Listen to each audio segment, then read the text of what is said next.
हम देखते हैं कि डेली डेली राशिफल दिखाई देते हैं, यूट्यूब पर देख लें या न्यूज़पेपर में देख लें कि आपका राशि जो भी है इसका राशिफल ये है।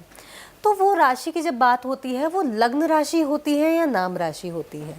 क्योंकि जैसे अब मान लीजिए मेष राशि हो गई, मेष राशि का राशिफल लिखा हुआ है, मेरे नाम राशि मेष है, लग्न राशि धनु है, मैं कौन सी मानूं? जी देखो, जो रियल सन साइन है वो तो चंद्र राशि है। यानी कि लगन में जब हमारा जन्म होता है उस लगन में चंद्रमा किस राशि में विद्यमान है। सपोज आपके चंद्रमा 9 नंबर में है तो आपकी धनु राशि है, जो रियल सन साइन है वो धनु राशि है। जब टीवी पे आप किसी का भी देखते हो कि आज चंद्र राशि, आज धनु राशि वालों होंगे माला माल, तो समझ लीजिए वो रियल वो माला माल होंगे, पता नहीं। ये तो आप भी इतना तो समझती होंगी कि कहीं ना कहीं हम भ्रमित हो रहे हैं, उसी से हमें अपने आप को बचाना है। लेकिन अगर मैं राशियों की बात करूं तो हमें जो एक नाम से राशि होती है, एक डेट ऑफ बर्थ से राशि होती है, वो इंग्लिश राशि भी काउंट होती है। बट जो रियल सन साइन है वो हमारा चंद्रमा लगन कुंडली में किस नंबर में बैठा है वो हमारी रियल राशि है, तो हमें उस पर फोकस करना चाहिए। लेकिन हमें ऐसे टीवी पे पता चलने वाली राशियों से, अखबार में दी जाने वाली, मैं भी बहुत पहले बहुत सारे न्यूज़पेपर या बहुत सारे टीवी पे मैं शोज देता था, पर मेरा विश्वास उठ गया, मैंने इसलिए बंद कर दिया, क्योंकि मुझे ये समझ आ गया कि ये सही नहीं है, ये सही नहीं है। दुनिया के 16 करोड़ लोग हैं, उनकी सेम राशि पे सेम लाइफ नहीं हो रही है, सेम लाइफ नहीं हो रही है।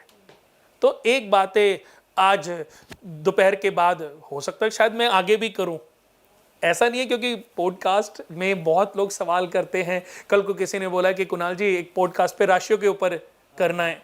अभी मेरे स्टाफ ने खुद मुझे बोला हुआ है कि भैया एक बार जो अभी न्यू ईयर आएगा तो उस पे, हालांकि मैंने आज तक दिया नहीं क्योंकि मैं जानता हूँ, बट वो इतना पीछे कि भैया बहुत ज़्यादा ये इसको लोग लाइक करते हैं, इसको पढ़ते हैं, इसके व्यूज़ आते हैं, तो हो सकता है शायद मैं भी करूँगा।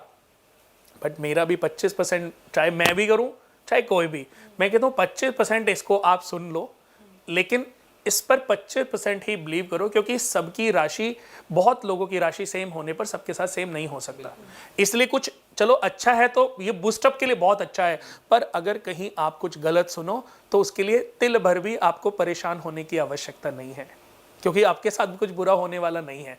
लेकिन आपने मन में अगर ये ठान लिया ना, लॉ ऑफ अट्रैक्शन काम करता है कि यार उन्होंने बोला था कि जनवरी महीने में दुर्घटना होने का योग है, तो अब वो डर डर के गाड़ी चलाएगा, और डर में तो एक्सीडेंट होएगा ही ना।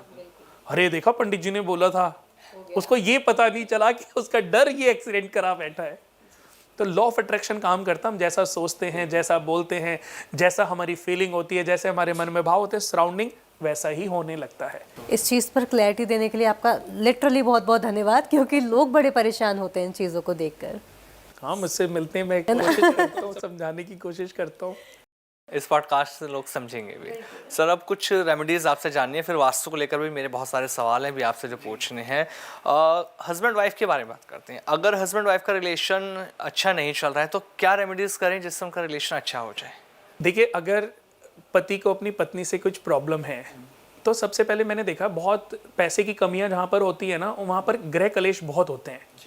पर ऐसा भी कह सकते हैं कि जहाँ गृह कलेश बहुत होते हैं वहाँ पैसे की तंगी बहुत रहती है। ऐसे वाई से वर्षा ले लेते हैं। सुबह उठते ही हर पति को अपनी पत्नी के पांव जमीन पे पड़ने से पहले चाय पिलानी चाहिए। अच्छा। जिस घर में ये उपाय फॉलो हो जाएगा, उस घर में धन की, लड़ाई झगड़ों की कभी भी कोई परेशानी नहीं होगी। तो कुणाल जी उपाय खुद करते हैं बहुत एवरीडे। और आपकी अपॉइंटमेंट सब बढ़ने वाली है कि जाना है तो कुणाल जी के पास ही जाना है, सही चीज़ें। हाँ, तो सही देखो, सही जानकारी दोगे तो आपकी अपॉइंटमेंट्स बढ़ेंगी। पर आप मेरा अगर कुणाल वास्तु केंद्र आप फेसबुक इंस्टाग्राम पे जाकर देखोगे तो हर महीने के 25 दिन तो मैं बाहर ही रहता हूँ। हाँ, ये भी है। क्योंकि देखो, मैंने ये चीज़ को समझा है कि जब मेरा रिश्ता हुआ था, शादी हुई थी, रिश्ता होने और शादी होने के बीच में मैंने अपने जीवन में बहुत तरक्की करी। अब उसकी वजह थी कि उस लड़की का भाग्य मेरे साथ जुड़ गया। मैं कभी कभी हम निकलते थे, डिनर करते थे, मैं कभी कुछ शॉपिंग करते थे, तो मैं देखता था कि जब से मैंने इसको खिलाना पिलाना शुरू किया, इसके साथ शॉपिंग, तो इसके स्टार्स मेरे लिए काम कर रहे हैं। शादी हुई, शादी के बाद किस्मत ही बदल गई। तो इसमें मेरी पत्नी का बहुत बड़ा, क्योंकि उसकी कुंडली में उसके 7th हाउस का जो मालिक है वो 9th हाउस में बैठा है। तो पत्नी भाव का मालिक कहाँ हुआ? पति भाव का मालिक उसकी कुंडली में भाग्य के घर में, सप्तमेश 9th हाउस में बैठे हैं। तो जिससे भी शादी उसकी होती उसकी किस्मत बदल जाती। तो अब हमें क्या करना है? उन ग्रहों के बेनिफिट को लेने के लिए हर व्यक्ति को अगर अपनी पत्नी के ग्रहों के बेनिफिट लेने हैं तो पत्नी की सेवा करनी पड़ेगी, सेवा केयर करनी पड़ेगी। सेवा बोलना शायद आपको बुरा लगे पर केयर कर लीजिए।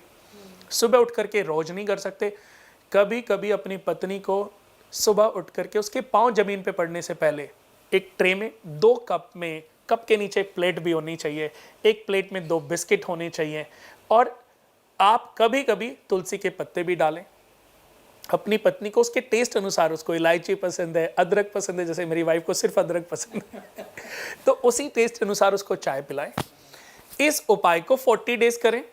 आपको ना किसी पंडित के पास जाने की जरूरत पड़ेगी, ना घंटों आपको कोई भजन कीर्तन करने की जरूरत पड़ेगी, और आपकी किस्मत तो घर में है, लेकिन हम घर के बाहर ढूंढ रहे हैं। जैसे एक मृग होता है ना, कस्तूरी तो उसके गर्भ में है और उसकी सुगंध से वो पूरे जंगल में छान मारता रहता है। तो ऐसे ही भाग्य, लक्ष्मी, धन, बरकत सब घर में